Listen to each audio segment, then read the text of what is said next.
Welcome to the first in a series of videos introducing you to ImageLine's additive synthesizer, Morphine. Before diving into Morphine's interface in depth, it would be a good idea to explain what additive synthesis is. A large majority of synthesizers are based on subtractive synthesis, and there is a good likelihood that you may already have one or two of these in your software instrument collection. In fact, the first real modern synthesizers generated their sounds using this technique. You use oscillators to generate the sound, then various techniques are used to shape the sounds that are generated by these oscillators. The oscillators in these sense are usually consistent of square, triangle, sawtooth, or sine waves. The purest and simplest of these is the sine wave. A sine wave is a pure tone. However, it was first stated back in the 19th century by Joseph Fourier that any waveform can be reproduced using an infinite number of sine waves of different frequencies, resulting in very complex waveforms that are very different from the simple sine waves that were to form them. Additive synthesis is based on this concept. Of course, it would be very difficult to recreate an infinite number of sine waves, and in reality, it isn't necessary. That being said, the most sine waves that you use, and more accurately, you can reproduce a specific sound. Morphine has 128 sine waves to use as its sound source, and this is more than enough to generate a vast variety of different sounds.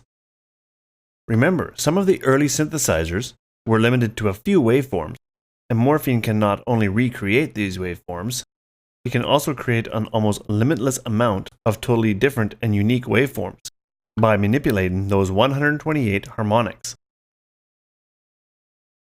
Of these 128 harmonics, or partials as they're more commonly known, perhaps the most important are the first 16. It is with these that the major tone shaping of your sound is done. The range of 128 partials as a group is called a breakpoint. It is called a breakpoint because it isn't static. You can also adjust each of the partials individually over time by choosing to morph two or more different wavepoints. This series of breakpoints is known as a spectrum. While you can create your own sounds from scratch using additive synthesis, it can be quite difficult to produce natural sounds in this way. In fact, additive synthesis has been characterized by the metallic and edgy sounds that it can produce, simply because creating edgy and metallic sounds is easy to do. However, for more natural sounds, and for easier programming, it is possible to recreate a sound in Morphine using a technique known as resynthesis. Resynthesis involves analyzing a waveform to create a series of breakpoints that emulates the sound of that waveform. In this manner, Morphine can act like a normal sampler, only using this series of snapshots to create your sound. This sound can then be further customized by adjusting the partials in each of the breakpoints. Morphine has 4 different generators capable of reproducing spectra, as well as a noise generator that allows you to add some unpitched sound into the mix. You can then use controls to adjust the mix of these sounds in real time. You can also map different spectra over different keys as well, allowing you to have some of the flexibility of a fully fledged sampler.